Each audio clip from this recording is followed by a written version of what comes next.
जय हिंद दोस्तों, स्वागत है आप सभी का बीए सेमेस्टर वाला में। दोस्तों आज के इस क्लास में हम लोग कवर करने वाले हैं BA first year first semester social science यानी समाजशास्त्र या फिर सोशियोलॉजी। ठीक है। पेपर का नाम है आपके introduction to basic concept of sociology. ठीक है, समाजशास्त्र की बुनियादी अवधारणाओं का अध्ययन। न्यू बैच आप लोगों का स्टार्ट हो गया है एग्जाम 2024 के लिए, एग्जाम 2025 के लिए, और ये जो क्लास है 2026-2027 एग्जाम के लिए भी मोस्ट इम्पोर्टेंट है। ठीक है, चले आगे बढ़ते हैं। मैं आपको बता देता हूँ दीनदयाल उपाध्याय गोरखपुर विश्वविद्यालय का जो पेपर कोड है FSOC 101 है। ठीक है, आपके विश्वविद्यालय का जो भी पेपर कोड होगा आप लोग कमेंट बॉक्स में कमेंट जरूर करेंगे। ठीक है, ये मॉडल पेपर 3 है, क्लास भी 3 है आपका। इसके पहले मैंने और भी मॉडल पेपर दिए हैं, डिस्क्रिप्शन बॉक्स में प्लेलिस्ट का लिंक दिया गया है। इस क्लास को अटेंड करने के बाद बाकी सारे क्लासेस को भी आप लोग अटेंड करेंगे। ठीक है, चले जो बच्चे कंटिन्यू जुड़े हैं उनको पता होगा ये 100 जो most important question objective answer जो 100 most important objective question answer हैं, ये आपके नोट्स को मिला करके होते हैं। ठीक है, 100 से भी ज़्यादा क्वेश्चंस आपके होते हैं, क्योंकि आपको इसमें फ्री में आपको नोट्स दिया जाता है और नोट्स के माध्यम से आपको समझाया जाता है कि एग्ज़ाम में कैसे प्रश्न आते हैं। ठीक है, चले अब एग्ज़ाम की बात करें साथियों, तो नवंबर दिसंबर में आप लोगों का एग्ज़ाम तो शुरू हो जाएगा। ठीक है, ग्रेजुएशन का। इसमें जो दीनदयाल उपाध्याय गोरखपुर विश्वविद्यालय है, राजा महेंद्र प्रताप सिंह स्टेट यूनिवर्सिटी है, डॉक्टर भीमराव अम्बेडकर यूनिवर्सिटी है, माँ सुगुम्बारी यूनिवर्सिटी है, सिद्धार्थ यूनिवर्सिटी है, जहाँ पर लिखित एग्ज़ाम होने, अच्छा यहाँ पर आपके जो होंगे ये ऑब्जेक्टिव एग्ज़ाम होंगे। ठीक है, बहुत सारे ऐसे कॉलेज हैं, लगभग 40% कॉलेज ऐसे हैं जो 2024-25 का जो सत्र है, इस सत्र में आपके ऑब्जेक्टिव करा रहे हैं, और लगभग 60% कॉलेज आपके लिखित करा रहे हैं ऑड सेमेस्टर के, यानी फर्स्ट, थर्ड और फिफ्थ सेमेस्टर के। ठीक है, आप भारत के किसी भी यूनिवर्सिटी में रहें, किसी भी राज्य से रहें, आप इस क्लास को अटेंड कर सकते हैं। अब लिखित एग्ज़ाम की बात करें तो कहाँ कहाँ पर लिखित एग्ज़ाम होगा, जैसे महात्मा गांधी काशी विद्यापीठ है, आपका छत्रपति साहू जी महाराज यूनिवर्सिटी है। ठीक है, बाकी आपका राम मनोहर लोहिया अवध विश्वविद्यालय है, वीर बहादुर सिंह पूर्वांचल यूनिवर्सिटी है। बहुत सारे ऐसे कॉलेज है जहाँ पर लिखित एग्जाम होने वाले हैं। तो मैंने लिखित क्वेश्चन पेपर आपका सॉल्व कराया है, डिस्क्रिप्शन बॉक्स में प्लेलिस्ट का लिंक दिया गया है, लिखित क्वेश्चन पेपर भी आप लोग देख लेंगे। ठीक है, चले स्टार्ट करते हैं दोस्तों आज के इस क्लास में पहला प्रश्न आपका पूछा गया है, निम्नलिखित में से कौन सी परिवार की विशेषता है। परिवार सार्वभौमिकता की विशेषता होती है, सीमित आकार होता है, बिल्कुल सामाजिक नियंत्रण भी होता है। ठीक है, तो ये तीनों हमारे परिवार की विशेषताएं होती हैं। डी ऑप्शन आपका राइट होगा, उपरोक्त सभी। चले आगे बढ़ते हैं, अगला प्रश्न आपका देखते हैं क्या पूछा गया है। चले, नातेदारी शब्दावली में पिता शब्द निम्नांकित में से किससे संबंधित है। तो जो नातेदारी शब्द आता है हमारा, उसमें जो पिता है, ठीक है, तो पिता हमारा वर्गीकृत संज्ञा और विशिष्ट संज्ञा दोनों से संबंधित होता है। तो सी ऑप्शन आपका राइट होगा, ए और बी दोनों। अच्छा, ये सारे प्रश्न तो आपके जो प्रश्न है ये पिछले साल पूछे गए थे, ये सारे प्रश्न। ठीक है, तो ध्यान रखेंगे, 2024 में जो पूछे गए थे 2025 में भी पूछे जाएंगे, ये बात ध्यान रखेंगे। ये सारे आपके पिछले साल पूछे गए थे। ठीक है, 2023-24 सत्र में। तीसरा प्रश्न आपका पूछा गया है, निम्नलिखित में से कौन सा एक कथन सही है। यानी 4 कथन आपको दिया है और इनमें से पहचानना है कि कौन सा एक कथन सही है। ठीक है, देखिए सीमित एक साधन है, ये आपका गलत है। ठीक है, सीमित एक साधन नहीं है। दूसरा है संस्था एक साधन है, साध्य नहीं, ये भी आपका गलत है। ठीक है, समिति स्वतः विकसित होती है, ये भी आपका गलत है। तो यानी चौथा आपका राइट होगा। ठीक है, संस्था की प्रकृति अस्थायी होती है, ये आपका राइट है, डी ऑप्शन आपका करेक्ट है। प्रश्न नंबर 4 आपका क्या पूछा गया है, रॉबर्ट मर्टन के अनुसार संदर्भ समूह के निर्माण का मनोवैज्ञानिक आधार क्या है। बताइए, जो रॉबर्ट मर्टन है, ठीक है, इन्होंने संदर्भ समूह की जो व्याख्या की थी, इनके अनुसार संदर्भ समूह है तो उसके निर्माण का मनोवैज्ञानिक आधार क्या है, वो है सापेक्षिक अभाव बोध। ये ऑप्शन आपका राइट है। सभी ये पिछले साल पूछे गए थे। ठीक है, तो ये आपकी जिम्मेदारी है कि आप इस क्लास को आगे ज़रूर शेयर करेंगे। ठीक है, इस तरह से शेयर बटन बना होगा और आपसे रिक्वेस्ट है और आपसे ये आपकी जिम्मेदारी भी है कि आप इस क्लास को आगे ज़रूर शेयर करेंगे। ठीक है, चलिए पांचवा प्रश्न है, अपनी जाति के अंदर विवाह करना किस नियम से संबंधित है। ये जान लीजिए 100% ये जो प्रश्न है ये हर साल पूछा जाता है, हर कॉलेज में पूछा जाता है, बहुत ही इंपॉर्टेंट प्रश्न है ये। ठीक है, अपनी जाति के अंदर विवाह करना किस नियम से संबंधित है? तो अंतर विवाह के नियम से संबंधित है। पूछेगा कि अपनी जाति के बाहर विवाह करने का कौन सा नियम है। ठीक है, तो इन सभी के बारे में मैं बताने वाला हूँ, बहुत ही ध्यानपूर्वक देखेंगे आप सभी लोग। ठीक है, चले, अपनी जाति के अंदर विवाह करना कौन सा नियम संबंधित है? अंतर विवाह नियम बोलते हैं। ठीक है, सॉरी, अंतर विवाह नियम बोलते हैं। देखें, अपनी जाति के अंदर विवाह करने का नियम अंतर विवाह कहलाता है। ठीक है सर जी, समाज में विवाह के लिए कई नियम होते हैं। कैसे? अंतर विवाह किसे कहते हैं? अच्छा, व्यक्ति केवल अपने समूह और अपने जाति में विवाह करता है या करवाता है तो उसे अंतर विवाह कहते हैं। ठीक है, समझ में आ गया। बहिर्विवाह किसे कहते हैं? व्यक्ति को अपने परिवार, गोत्र, रक्त समूह वगैरह के अंदर विवाह करना क्या है? वर्जित है बहिर्विवाह में। ठीक है, आप इसके अंतर्गत विवाह नहीं कर सकते हैं। ठीक है, ध्यान रखेंगे। अनुलोम विवाह क्या होता है? उच्च जाति के लड़के का विवाह निम्न जाति की लड़की से जब होता है तो वो अनुलोम विवाह होता है। ये सभी पूछे जाते हैं आपके एग्जाम में। ठीक है, देखिए, प्रतिलोम विवाह क्या होता है? उच्च जाति की लड़की का विवाह निम्न जाति के लड़के से होती है तो उसे प्रतिलोम विवाह कहते हैं। ठीक है, चले आगे है आपका सपिंड विवाह। ये क्या होता है? एक ही पिंड के लोग शादी करते हैं। हिंदू मैरिज एक्ट 1955 के मुताबिक कोई हिंदू व्यक्ति अपनी मां की ओर से 3 पीढ़ियों के अंदर के व्यक्ति से शादी नहीं कर सकता।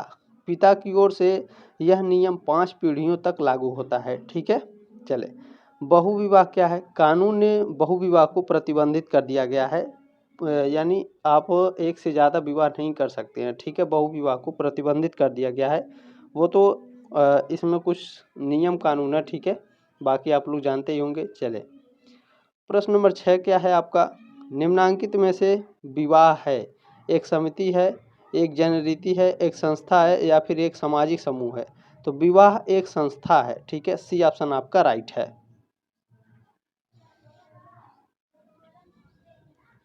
चलिए, प्रश्न नंबर 7 आपका पूछा गया है, मानव समाज पुस्तक के लेखक का नाम है। तो मानव समाज पुस्तक के लेखक का नाम किंग्सले डेविस है। बी ऑप्शन आपका राइट है। प्रश्न नंबर 8 आपका पूछा गया है, आंशिक एवं पूर्ण संघर्ष का वर्गीकरण किसने किया है? तो इसको किंग्सले डेविस ने किया है। ठीक है, आंशिक और पूर्ण संघर्ष का वर्गीकरण जो है किंग्सले डेविस ने किया है। ए ऑप्शन आपका राइट है। प्रश्न नंबर 9 आपका क्या पूछा गया है, किसने सामाजिक समूह को उदग्र एवं क्षैतिज समूह में वर्गीकृत किया? तो ये डेविड मिलर ने किया है। ए ऑप्शन आपका राइट है। चलिए, प्रश्न नंबर 10 आपका क्या पूछा गया है, समाजशास्त्र में लोकाचार शब्द का प्रयोग सर्वप्रथम किसने किया? बताइए, समाजशास्त्र में लोकाचार शब्द का प्रयोग सबसे पहले करने वाले समनर हैं। ए ऑप्शन आपका राइट है। प्रश्न नंबर 11 आपका क्या प्रश्न नंबर 12 आपका क्या पूछा गया है, प्रिंसिपल्स ऑफ सोशियोलॉजी नामक पुस्तक के रचयिता कौन हैं? तो इसके रचयिता हैं हर्बर्ट स्पेंसर। सी ऑप्शन आपका राइट है।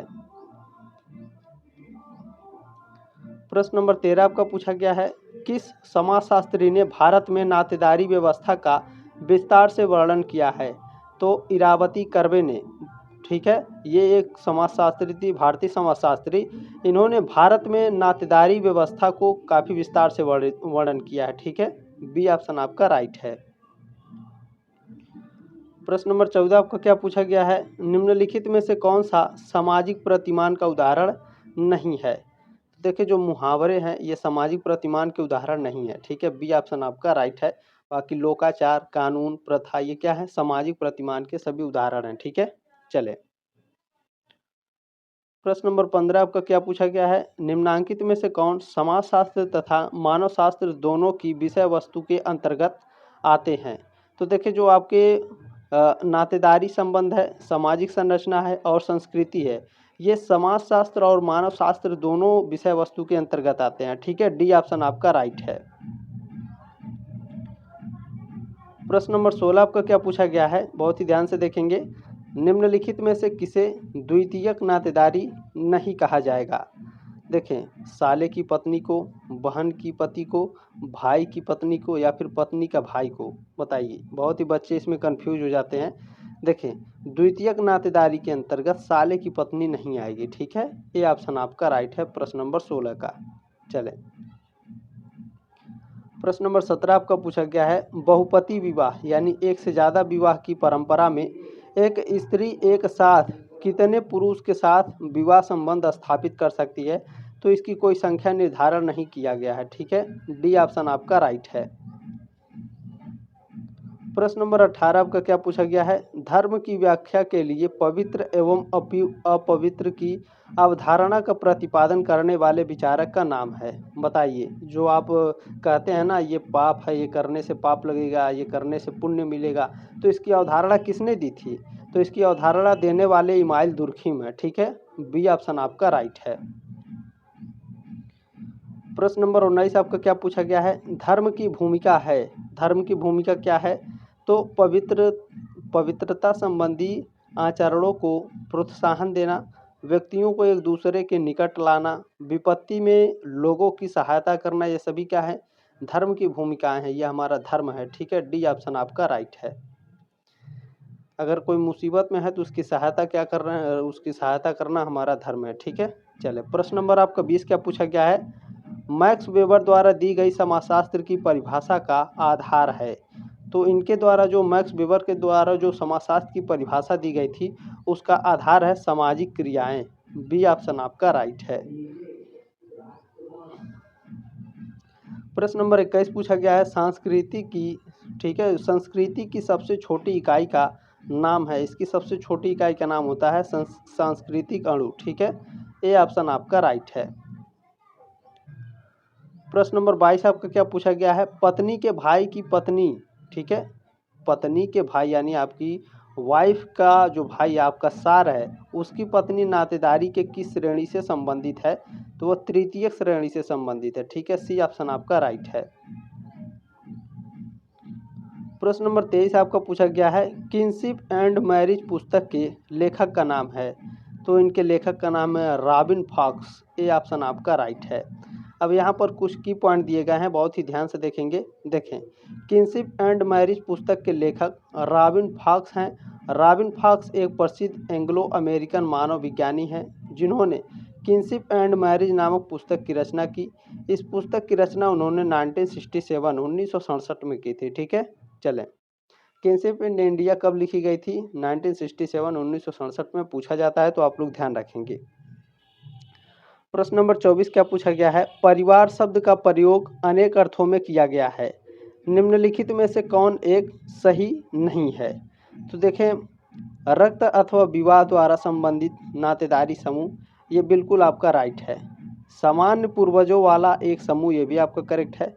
अपने बच्चों के साथ एक व्यक्ति, ये आपका इनकरेक्ट है, ठीक है। सी ऑप्शन आपका राइट है। प्रश्न नंबर 25 क्या पूछा गया है, प्रदत्त तथा अर्जित परिस्थिति में अंतर किसने किया? तो इसको अंतर करने वाले लिंटन महोदय हैं। बी ऑप्शन आपका राइट है। चलिए, यहाँ पर आप लोग ध्यान रखेंगे, प्रदत्त और अर्जित परिस्थिति में अंतर को सबसे पहले मानव विज्ञानी राल्फ लिंटन ने अपनी पुस्तक स्टडी ऑफ मैन में बताया था। आपके एग्जाम में पूछा जाता है, ठीक है। प्रदत्त और अर्जित परिस्थिति में अंतर किस पुस्तक में लिखा गया है? स्टडी ऑफ मैन पूछा जाता है। स्टडी ऑफ मैन किसने लिखा है? राल्फ लिंटन ने लिखा है। अर्जित परिस्थिति नहीं है, तो युवा जो है अर्जित परिस्थिति नहीं है। सी ऑप्शन आपका राइट है। प्रश्न नंबर 28 आपका पूछा गया है, प्रधान परिस्थिति की अवधारणा दी गई, किसके द्वारा दी गई है? तो एवरेट ह्यूजेस के द्वारा प्रधान परिस्थिति की अवधारणा दी गई है।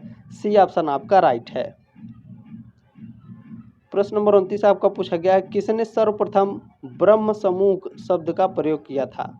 ब्रह्म समूह शब्द का प्रयोग करने वाले जो विद्वान थे, हर्बर्ट समनर थे, ठीक है। सी ऑप्शन आपका राइट है। प्रश्न नंबर 30 आपका पूछा गया है, निम्नलिखित में से किसने संदर्भ समूह की अवधारणा दी है? बहुत ही इंपॉर्टेंट प्रश्न है ये। तो आर.के. मार्टन ने संदर्भ समूह की अवधारणा दी है। बी ऑप्शन आपका राइट है।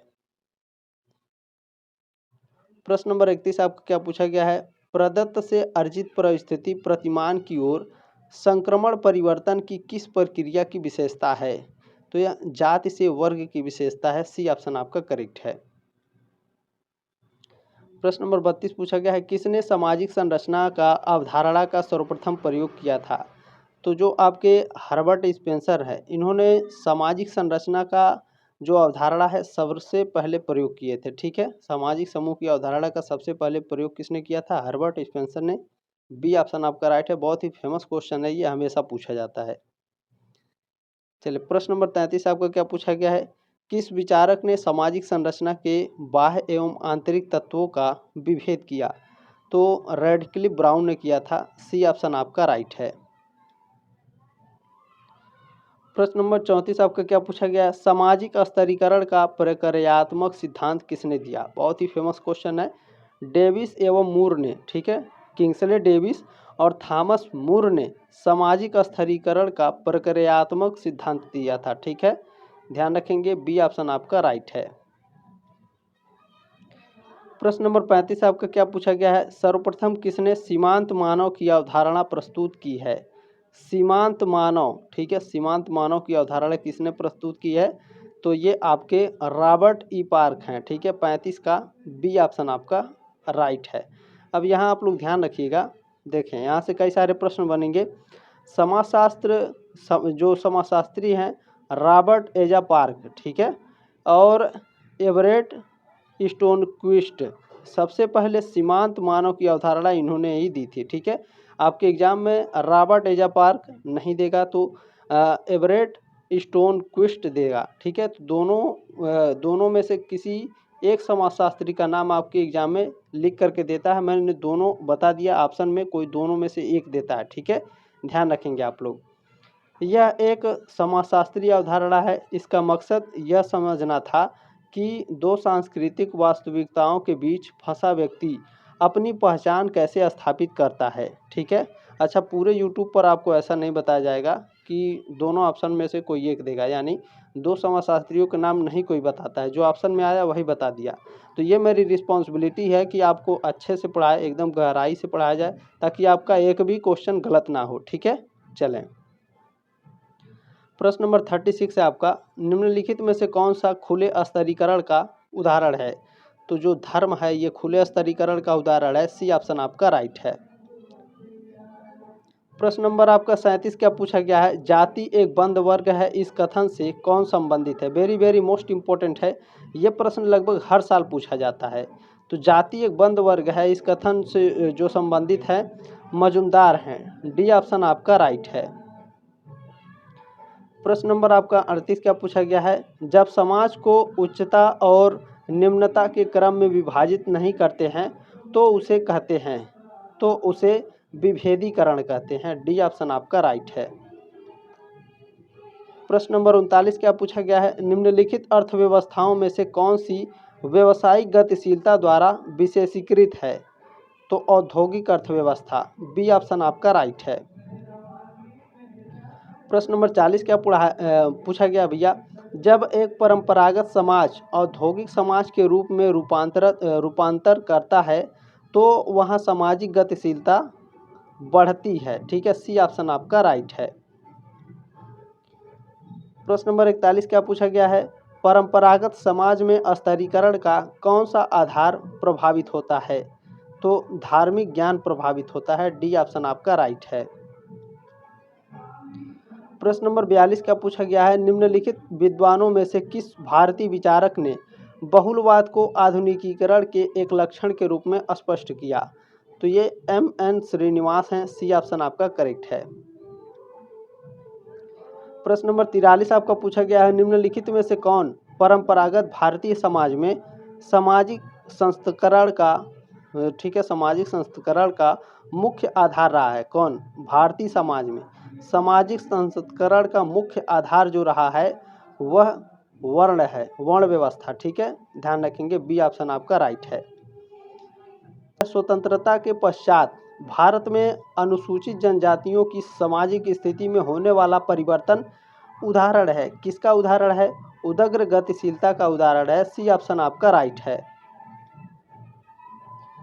प्रश्न नंबर 46 आपका क्या पूछा गया है, सामाजिक मूल्यों की प्रकृति होती है तार्किक होती है, भावनात्मक होती है, प्रतीकात्मक होती है या फिर भौतिकवादी होती है। सामाजिक मूल्यों की जो प्रकृति होती है यह प्रतीकात्मक होती है। सी ऑप्शन आपका करेक्ट है।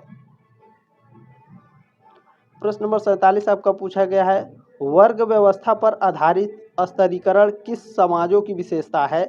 तो यह ग्रामीण समाज की व्यवस्था है। ठीक है, ग्रामीण समाज की विशेषता है। ए ऑप्शन आपका करेक्ट है।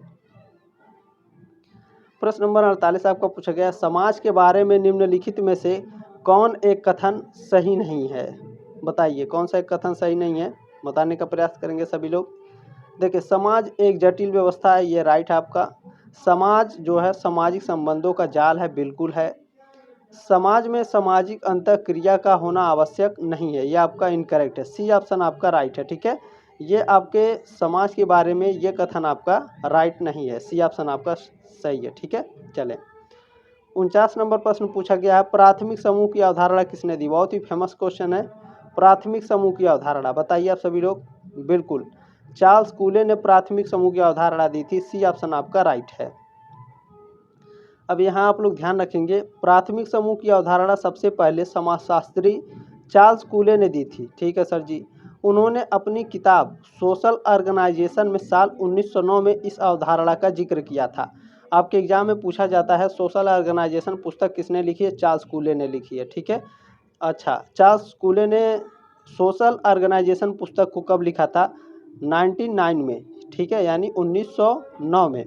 अच्छा, जो चार्ल्स कूले है शिकागो स्कूल ऑफ सोशियोलॉजी के सदस्य थे। ठीक है, ध्यान रखेंगे, पूछा जाता है।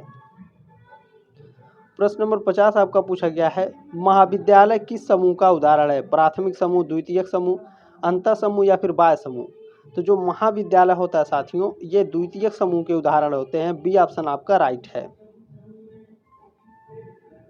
प्रश्न नंबर आपका 51 क्या पूछा गया है, निम्नलिखित में से द्वितीयक समूह में किस प्रकार के संबंध की प्रधानता होती है। तो द्वितीयक समूह में औपचारिक संबंध की प्रधानता होती है। सी ऑप्शन आपका करेक्ट है। प्रश्न नंबर आपका 52 क्या पूछा गया है, निम्नलिखित में से कौन सी द्वितीयक समूह की विशेषता नहीं है। तो देखिए, जो व्यक्तिगत संबंध होता है यह आपके द्वितीयक समूह की विशेषता नहीं है। ठीक है, बी ऑप्शन आपका राइट है। बाकी बड़ा आकार, नियोजित निर्माण, अप्रत्यक्ष संबंध, ये द्वितीयक समूह की विशेषताएं होती हैं। प्रश्न नंबर 53 आपका क्या पूछा गया है, किसने सामाजिक समूह को उदग्र एवं क्षैतिज समूह में वर्गीकृत किया है। तो मिलर ने, ठीक है, सामाजिक समूह को उदग्र एवं क्षैतिज समूह में वर्गीकृत किया है। बी ऑप्शन आपका राइट है। प्रश्न नंबर आपका 54 क्या पूछा गया है, द्वितीयक समूहों को शीत जगत का नाम किसने दिया है। द्वितीयक समूहों को शीत जगत का नाम लैंडिस ने दिया है। बी ऑप्शन आपका करेक्ट है। प्रश्न नंबर आपका 55 पूछा गया है, लघु समुदाय की मुख्य विशेषता है। लघु समुदाय का जो आकार होता है छोटा होता है, आत्मनिर्भरता होता है, सजातीय होता है या फिर सभी। बताइए, लघु समुदाय बताने का प्रयास करेंगे सभी लोग। बिल्कुल, लघु समुदाय की जो विशेषता होती है उसका छोटा आकार होता है, आत्मनिर्भर होते हैं और सजातीयता होती है। डी ऑप्शन आपका राइट है।